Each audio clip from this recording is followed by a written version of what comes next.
Assalamualaikum warahmatullahi wabarakatuh. Terima kasih kawan-kawan semua yang udah mau nonton, mau dengerin cerita-cerita horor dari gue di channel Horror Voice. Terima kasih atas komentar-komentar yang diberikan, masukan-masukan yang diberikan kepada gue, supaya besok ke depan channel ini akan lebih baik lagi ke depannya, seperti itu.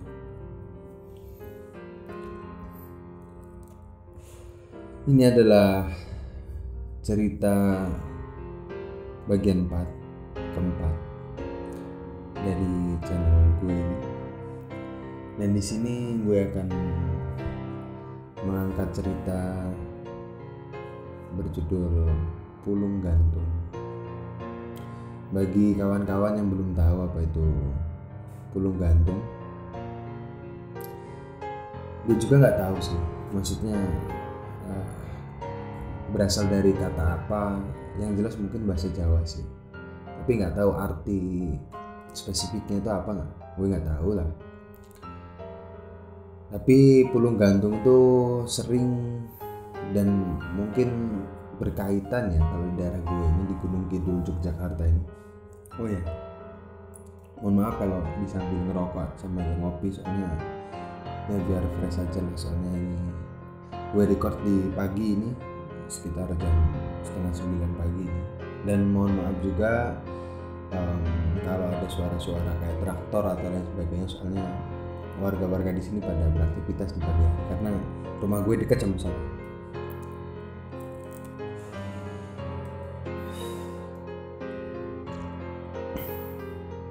Ya, maaf, lanjut. Jadi pulung gantung itu berkaitan ya dengan kejadian gantung diri gitu. Jadi di kabupaten gue ini tuh terkenal dengan cerita pulung gantungnya. Jadi dulu-dulu waktu TV itu masih rame lah yang nonton, itu banyak channel-channel TV yang ngeliput mau gimana sih pulung gantung, mau reaction lah atau mencari apa itu pulung gantung, mau mengusirnya. Dan pulung gantung ini tuh sejenis bola api gitu yang melintas itu nggak jauh dari tanah. Maksudnya kayak burung-burung kecil itu terbang lah, paling dari tanah itu cuman berapa belas meter atau 20-an meter lah, nggak sampai 30-an ke sana, nggak sampai. Jadi mungkin setengahnya pohon kelapa paling tinggi lah, segitu aja masih bisa kelihatan gitu. Nah, pulung gantung itu jadi bola api itu yang terbang itu sering mendatangi rumah, masuk ke rumah dari genting itu, ke rumah orang yang akan bunuh diri, seperti itu. Jadi kalau ada orang ngelihat ya pulung gantung itu melintas dan tahu mau kemana pulung gantung itu pergi kemana, dan itu seumpama berhenti di suatu rumah dan itu pulung gantung itu masuk ke langsung turun langsung menembus genting. Nah, disitulah selang beberapa waktu, entah berapa jam, entah berapa hari, mungkin 1, 2, sampai 3 hari itu ada orang gantung diri di situ. Walau alam, nggak tahu, tapi cerita itu sudah tersebar luas lah gitu. Seperti itu kata orang-orang itu. Gue udah cari-cari informasi selama gue tinggal di sini. Gue kan tinggal di sini dari lahir, besar di sini sampai sekarang. Jadi kebanyakan orang cerita seperti itu. Dan gue pernah, tepatnya teman gue dekat, dan kejadiannya tuh masih di sekitar rumah gue ya, nggak sampai nggak sampai 2 kilo lah, mungkin 1 kilo ke sebelah utara gitu. Cuman beda apa ya, beda kampung aja lah, beda dusun gitu. Jadi waktu ini tuh tahun 2006 atau kalau nggak 2007, gue agak lupa sih. Yang pasti gue itu umurnya masih SD kelas 1 atau kelas 2, gue agak bingung lah, pokoknya gue agak lupa, entah itu kelas 2 atau kelas 1. Jadi pagi ya, kan pagi hari gue berangkat ke sekolah biasa. Nah, temen gue ini cerita kalau tadi malam itu ada orang yang didatengin ada orang melihat pulung gantung melintas dan berhenti di suatu rumah ya, dan pulung gantung itu langsung turun dan melintas ke genteng, masuk ke dalam rumah seperti itu. Nah, sebut aja nama pemilik rumahnya adalah Mbah Joyo lah. Ini bukan nama asli ya, gue tahu nama aslinya, gue tahu orangnya, cuman ya nggak enak lah sama pihak keluarga dan tetangga yang lainnya. Gue nggak enak cerita, soalnya mungkin ini ya bisa menimbulkan hal-hal yang buruk lah ke depan. Nah, seperti itu. Teman gue namanya Nugroho itu cerita seperti itu. Katanya ada tetangganya yang melihat pulung gantung itu melintas dan berhenti di rumahnya Mbah Joyo itu. Nah, semua teman-teman gue kan pada mikir, aduh siapa nih yang nanti gantung diri atau sebagainya gitu. Oh iya, untuk informasi, pulung gantung itu katanya ya, kata orang-orang yang beda kecamatan sama gue gitu, yang agak jauh gitu, tapi masih satu kabupaten itu, ada cerita-cerita, ada berita lain sebagainya, yaitu tertulis di koran, tertulis entah di TV, sebenarnya itu memang bisa diusir. Jadi pulung gantung sewaktu melintas tuh bisa diusir dari desa tersebut dengan cara itu memukul barang-barang belakang rumah lah, bukan belakang rumah apa sih ya, barang-barang dapur seperti itu. Jadi kalau kalian itu pernah mendengar kalau ada anak kecil hilang atau ada orang hilang itu dengan memukul-mukul linggis yang terbuat dari besi itu, dipukul sama itu loh anyaman kayak untuk itu loh, untuk kalau cara tradisional itu untuk memisahkan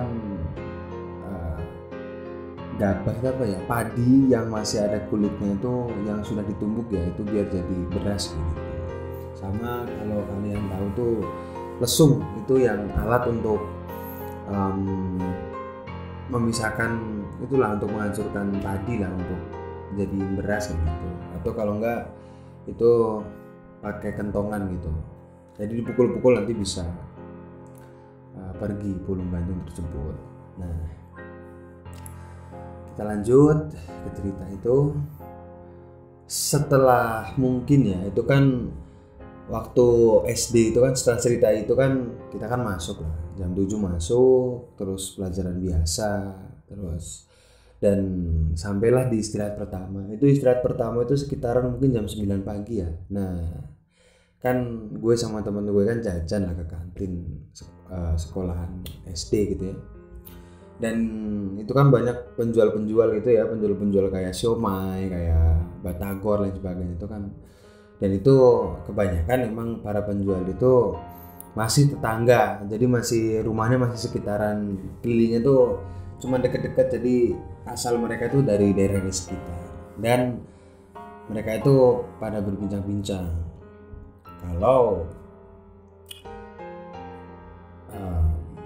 Mbah Joyo itu tuh ditemukan sudah gantung diri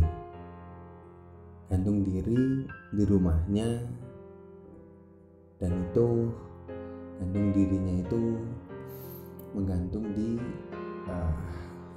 kusen rumah, kusen pintu gitu ya. Jadi pintu terus ada kayak untuk bolongan angin-angin di situ. Nah, langsung kan heboh ya, si Nugroho yang menceritakan dan sebagainya. Wah, heboh, langsung kayak tenang toh, gini ya kan, bener kan. Pulung gantung yang tadi malam dia lihat tetangga dan sebagainya gitu. Dan singkat cerita, gue pulang ke sekolah dan keesokan harinya Nugroho juga bercerita, kan itu rumahnya itu kan berdekatan lah sama rumahnya Mbah Joyo tersebut. Itu dekat, rumahnya itu dekat, jaraknya itu dekat. Dan Nugroho itu bercerita lagi di hari kedua, katanya seperti ini. Tahu nggak? Gue itu kemarin waktu pulang, waktu melayat ke tempatnya Mbah Joyo itu kata orang-orang tetangga gue itu waktu ditemukannya mayat yang posisinya menggantung itu di pintu ya, di ventilasi pintu itu. Jadi di bawahnya itu kalau orang gantung diri entah disebabkan ya, gue juga nggak tahu, entah disebabkan oleh pulung gantung atau enggak, itu di bawah pas dari ujung kaki terus di tanahnya itu kan entah pasti entah atau kebetulan atau kebanyakan itu ada gundukan tanah ya. Jadi kayak kalau kawan-kawan semua itu pernah lihat itu kayak rumah rayap kayak gitu. Jadi rumah semut atau rumah rayap yang modelnya kayak gundukan gitulah. Nah, dan juga rumahnya Mbah Joyo itu jadi nggak model pakai ubin atau keramik atau semen ya, jadi masih tanah seperti itu. Dan ditemukan hal semacam itu. Nah, singkat cerita, setelah mayat itu diturunkan, terus diproses, dimandikan dan sebagainya, dan mau dimakamkan.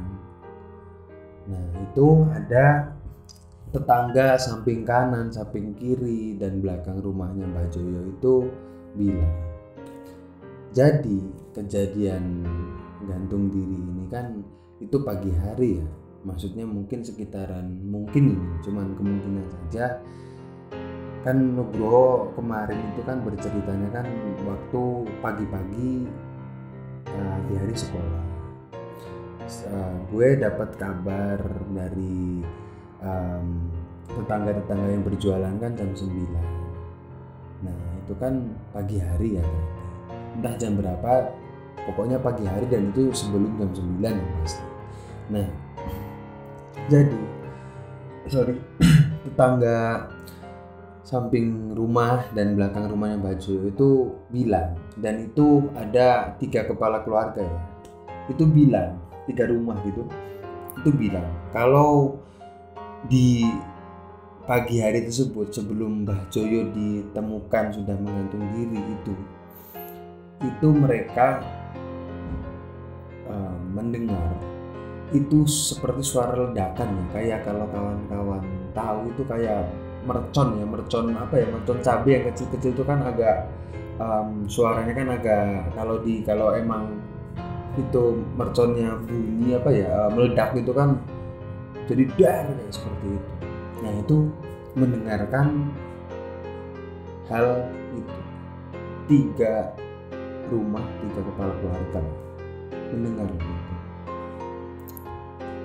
Nah, singkat cerita, setelah kejadian itu dan anak-anak Mbah Joyo itu kan ya gimana lah, orang tuanya meninggal dan sebagainya kan, otomatis pulang.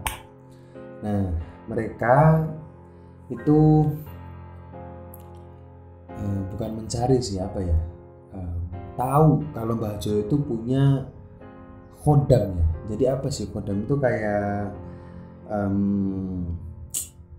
jin, bukan jin, siapa ya, barang pendamping atau apa ya itu, gue juga kurang tahu sih.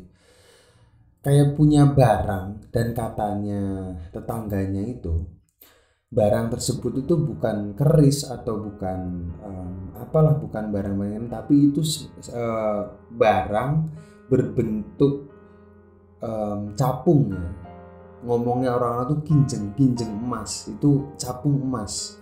Nah, capung emas tersebut itu entah meledak, entah apa itu, pokoknya suara itu berasal dari capung emas tersebut. Dan katanya tetangga, dikarenakan terjadinya hal tersebut, entah itu ya hilang, meledak dan sebagainya, itu karena pemilik dari khodam tersebut, dari barang tersebut itu udah meninggal, seperti itu. Jadi nggak punya tuan gitu ya, nggak punya pemilik ya, seperti itu.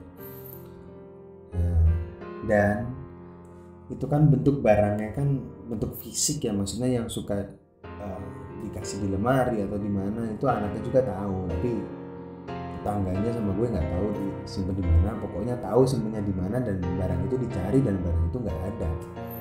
Kan kalau orang meninggal kan pasti barang-barangnya diberes-beresin kan, maksudnya ya kayak baju atau celana itu kan di rapi-rapiin lah, mau disimpan gitu kan, dicari nggak ada. Walau alam, ini cerita emang gue banyak denger ya dari tetangga sekitar, dan itu banyak orang yang menceritakan hal tersebut. Dan istilah atau asal usul dari Pulung Gantung itu memang santer lah di masyarakat gue di sini gitu, seperti itu. Bentar, gue ingat-ingat dulu, soalnya gue nggak, kalau cerita nggak bawa skrip atau tulisan atau apalah, gue nggak bawa, jadi kadang ada yang kelupaan. Ntar gue ingat-ingat dulu.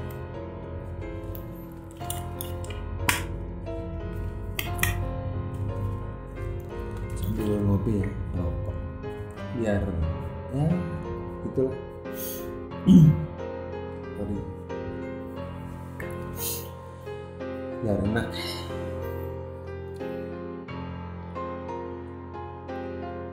Oh iya, cerita ini mungkin sensitif ya, maksudnya gue kalau seumpama salah menyampaikan atau gue salah informasi atau hal yang gue sampaikan itu salah lah, tolong kasih di kolom komentar ya masukan-masukan seperti itu, dan gue minta maaf kalau gue salah informasi, gue salah menceritakan, gue salah kata, atau ada kata-kata tertentu yang gue itu salah ucap, seperti itu. Oh iya, untuk kemarin kawan-kawan banyak yang komentar itu suaranya sama gambarnya sama videonya itu nggak sinkron, suaranya duluan, videonya telat, atau mungkin videonya kecepatan, atau suaranya telat, seperti itu. Dari informasi ya, gue ini mungkin ini video keempat yang gue edit pakai HP, pakai handphone lah. Soalnya laptop gue lagi trouble, jadi agak lebih susah lah. Apalagi video yang panjang kayak yang gue pertama kali itu di judul Langu Singolangu itu kan 30 menitan itu, HP gue gitulah, macet gitu, seperti itulah. Dan mungkin udah gak ada yang terlewatkan dari cerita ini nggak serem sih, cuman ya gue pengen nge-share aja lah cerita mistis yang ada, dan memang mungkin berasalnya dari tempat gue tinggal ini, seperti itu. Oh iya, dan satu lagi, kalau kawan-kawan ingin ngirimin cerita-cerita horor atau cerita mistis yang kawan-kawan alamin atau orang tua alamin, teman atau siapalah orang-orang di sekitar kawan-kawan, bisa kirim via audio ataupun teks, dan tata caranya sudah gue tulis di kolom deskripsi di bawah. Silahkan teman-teman cek atau langsung DM gue aja di Instagram atau langsung personal chat di Telegram yang linknya udah gue cantumin. Seperti itu,